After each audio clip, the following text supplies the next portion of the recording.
ನಾಗರ ಪಂಚಮಿ ವಿಶೇಷ. ಸುರೇಬಾನದಲ್ಲಿ ಪಂಚಮಿ ದಿನ ದೊಡ್ಡ ಗಾತ್ರದ ನಾಗರ ಹಾವಿನ ರಕ್ಷಣೆ. ಬೆಳಗಾವಿ ಜಿಲ್ಲೆ ರಾಮದುರ್ಗ ತಾಲೂಕಿನ ಅವಳಿ ನಗರದಲ್ಲಿ ಮನಿಹಾಳ ಸುರೇಬಾನ ಗ್ರಾಮದಲ್ಲಿ ನಾಗರ ಪಂಚಮಿ ದಿನದಂದು ನಾಗರ ಹಾವು ಕಾಣಿಸಿಕೊಂಡಿತು.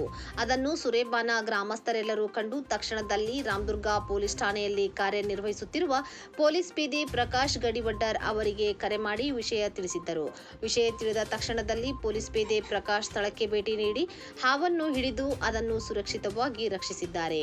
ನಂತರ ನಾಗರ ಪಂಚಮಿಯ ಪ್ರಯುಕ್ತ ಗ್ರಾಮಸ್ಥರೆಲ್ಲರೂ ಸೇರಿ ನಾಗರ ಹಾವಿಗೆ ವಿಶೇಷ ಪೂಜೆ ಸಲ್ಲಿಸಿ ಸಂಪ್ರದಾಯದ ಜೊತೆಗೆ ಪ್ರಕೃತಿ ಮತ್ತು ವನ್ಯಜೀವಿ ಸಂರಕ್ಷಣೆಯ ಮಹತ್ವದ ಸಂದೇಶ ಸಾರಿದರು.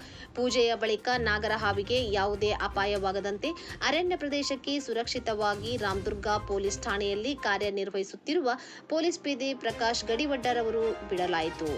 ಹಾವುಗಳನ್ನು ಕೊಲ್ಲಬೇಡಿ, ರಕ್ಷಿಸಿ, ಪ್ರಕೃತಿಯ ಸಮತೋಲನ ಕಾಪಾಡೋಣ. ನಾಗರ ಪಂಚಮಿಯ ಶುಭಾಶಯಗಳು.